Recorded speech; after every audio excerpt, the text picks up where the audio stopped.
Guys, നമ്മൾ കുറേ videos ഒക്കെ എടുത്തിട്ട് അപ്പം നമുക്കിന്ന് ചോറിന് സോയാബീനെ കൊണ്ട് ഒരു വെറൈറ്റി സാധനം ആക്കി നോക്കിയാലോ. അപ്പോൾ മഞ്ഞപ്പൊടി ഉപ്പ് ഇട്ട വെള്ളത്തിലേക്ക് സോയാബീൻ ഇട്ട് വേവിക്കാം. അപ്പം വേവിച്ചെടുത്ത സോയാബീൻ നന്നായിട്ട് പിഴിഞ്ഞിട്ട് നമുക്ക് ഇതിലിട്ടിട്ട് ഒന്ന് ക്രഷ് ചെയ്തെടുക്കാം. നമ്മൾ നന്നായിട്ട് പിഴിഞ്ഞിട്ടിടണം. അപ്പോൾ നമുക്കിത് മിക്സിയിലിട്ടിട്ടൊന്ന് ചതച്ചെടുക്കാം. നല്ലോണം പൊടിയണ്ട, ചതച്ചെടുക്കാം.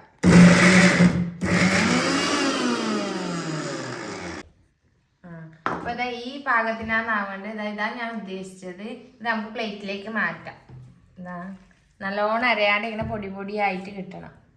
അപ്പോൾ സോയാബീൻ ഇവിടെ പൊടിച്ച് വെച്ചിട്ടുണ്ട്. നമുക്ക് ആവശ്യത്തിന് വേണ്ട വെളിച്ചെണ്ണ ദേശം ഒഴിച്ചു കൊടുക്കാം. അത് ചൂടാകുമ്പോഴേക്കും ദേശം കടുക് ഇട്ട് കൊടുക്കാം. ഇനി ഈ കടുക് ഒന്ന് പൊട്ടി വരണം.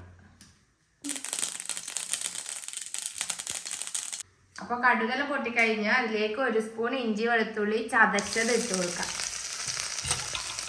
നന്നായിട്ട് ഇളക്കാം.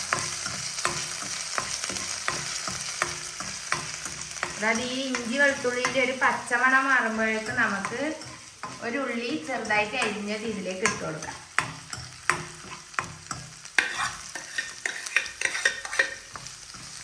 അപ്പോൾ ഈ ഉള്ളി അതിന് നല്ല ബ്രൗൺ നിറാവണം. കുറച്ച് ഇളക്കിയിട്ടാകുമ്പോൾ അപ്പോൾ ഉള്ളി ചെറുതായിട്ടായി വരുന്നുണ്ട്. ഇതിലേക്ക് നമുക്ക് 2 പച്ചമുളകും പിന്നെ ആവശ്യത്തിന് വേണ്ട കറിവേപ്പില ഇതിലേക്ക് ഇട്ട് കൊടുക്കാം. എന്നിട്ട് നന്നായിട്ട് ഇളക്കി കൊടുക്കാം.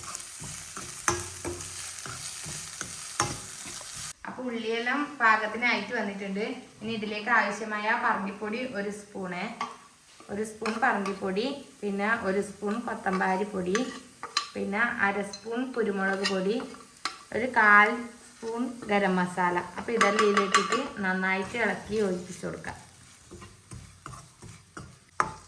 അപ്പോൾ മസാലയെല്ലാം നന്നായിട്ട് ഒരു പച്ചമണെല്ലാം പോയിട്ട് നല്ല മണം വരുന്നുണ്ട്. അപ്പോൾ ഇതിലേക്ക് നമുക്ക് ഈ സോയാബീൻ പൊടിച്ചത് ഇതിലേക്ക് ഇട്ട് കൊടുക്കാം.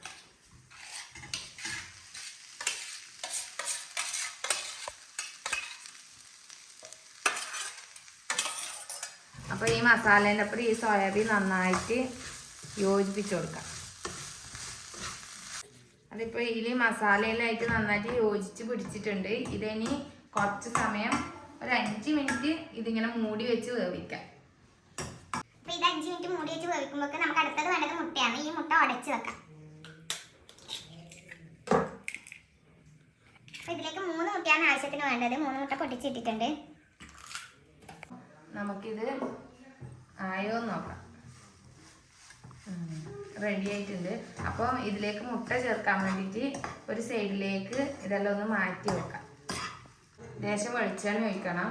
മുട്ട ഒന്ന് വഴറ്റാൻ വേണ്ടിയിട്ട് വെളിച്ചെണ്ണ ഒഴിച്ചിട്ട് ഇതിലേക്ക് ഈ മുട്ട ചേർക്കാം. അപ്പോൾ ഇതായി വരുന്നിട്ടുണ്ട്. ഇതിലേക്ക് നമുക്ക് ഇതുമായിട്ട് മിക്സ് ചെയ്ത് കൊടുക്കാം. അതായത് ഈ സോയാബീൻ ആയിട്ട് മിക്സ് ചെയ്ത് കൊടുക്കാം.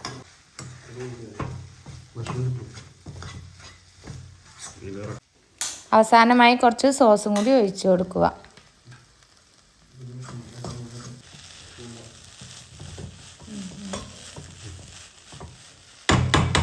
അപ്പോൾ നമ്മൾ സോയാബീൻ്റെ വെറൈറ്റി സാധനം ഇവിടെ റെഡി ആയിട്ടുണ്ട്. ഇത് വെച്ചാൽ ഞാനൊരു വീഡിയോ കണ്ടിട്ട് ആക്കിയതാണ്. അപ്പോൾ ഇതിൻ്റെ പേര് എന്നൊന്നും എനിക്കറിയില്ല. ഇതിൽ പറ്റിപ്പോയൊരു മിസ്റ്റേക്ക് വെച്ചാൽ ഇതാക്കുമ്പോൾ ഞാൻ ഉപ്പിടുന്നത് ഒരു കോൾ വന്ന് കട്ടായി പോയിന്. അത് ഇതിൽ വീഡിയോയിലില്ല. ആവശ്യത്തിനുള്ള ഉപ്പ് നിങ്ങൾ തന്നെ ഇടണം. അപ്പം നമുക്കിത് ടേസ്റ്റ് ചെയ്ത് നോക്കാം.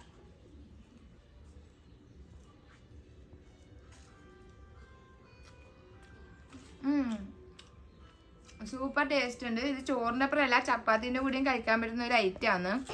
അപ്പോൾ വീഡിയോ ഇഷ്ടമായി എല്ലാവരും ലൈക്ക് ചെയ്ത് സപ്പോർട്ട് ചെയ്യുക. അടുത്ത വീഡിയോ കാണുന്നവരെ ടാറ്റാ.